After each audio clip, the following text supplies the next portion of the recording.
हमारे चैनल को सब्सक्राइब करें। अबर्श ने कहा, हुजूर, मैं मुकद्दस हुबल की कसम खा कर कहता हूँ कि मैं अपनी ओर से न कुछ कह रहा हूँ, न कर रहा हूँ। मेरा इल्म इस खोपड़ी के जरिए से जो मुझे बता रहा है, वही कह रहा हूँ। अबू तालिब ने जोश में आकर कहा, तुम झूठे हो, तुमको हमारे खानदान से कोई दुश्मनी है। इस दुश्मनी को गैबदानी के पर्दे में निकाल रहे हो। अबर्श ने नरमी के साथ कहा, ए मक्का के सरदार, मेरी यह हिम्मत नहीं है कि हजूर के खानदान पर कोई इल्जाम लगाऊं। हुजूर के खानदान का पला हुआ हूँ, नमक खा रहा हूँ।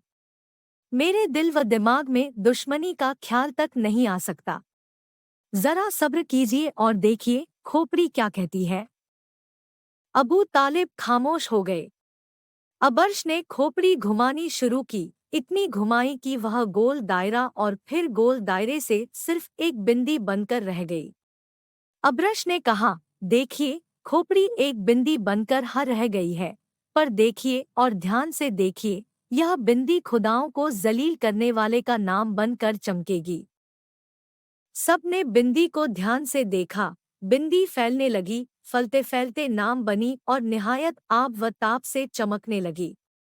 सब ने देखा, ध्यान से देखा, हैरत से देखा, साफ और मोटे हरफों में मुहम्मद लिखा हुआ था।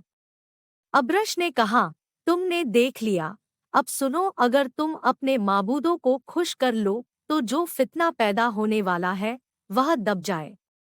अबू लहब ने पूछा, माबूदों को खुश करने का तरीका कौन सा है?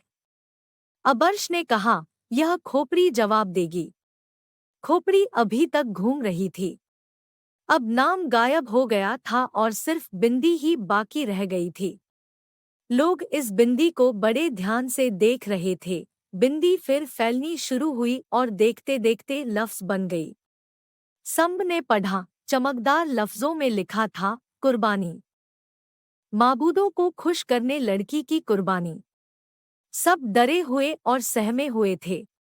अबर्श ने कहा, तुम्हारे माबूद कुर्बानी चाहते हैं। कुर्बानी देकर आने वाले फितने से अपने को बचा लो। उमर अबर्श के सामने खड़े थे। उन्होंने कहा, किस चीज की कुर्बानी दें हम? अबर्श ने कहा, इसका जवाब भी खोपड़ी देगी। लोगों की निगाहें फिर खोपड़ी की तरफ उठ गई।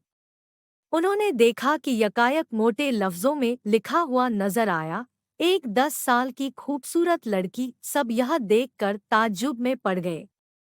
अबर्श ने खोपड़ी को बोसा दिया और आम लोगों को खिताब करके कहा, मेरे इल्म ने मुझे यह बताया है कि वह आदमी अपनी लड़की को कुर्बान करे जो पहले अपनी 9 लड़कियों को जिंदा गाड़ चुका हो। अरबों में लड़कियों को जिंदा गाड़ देने की रस्म आम थी।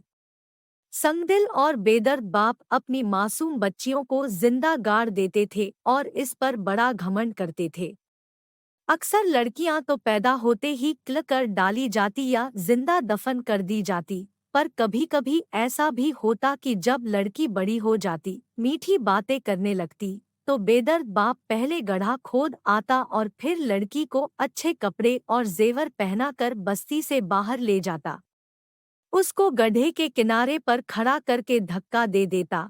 लड़की चीखती चिल्लाती खुशामदे करती, पर जालिम बाप उसकी आवाज पर तनिक भी ध्यान न देता, बल्कि ऊपर से ढेले मार मार कर मिट्टी डाल देता और इस तरह अपने कलेजे को जिंदा गाड़ देता और वापस लौट आता और इस संगदिल रस्म पर बड़ा घमंड करता।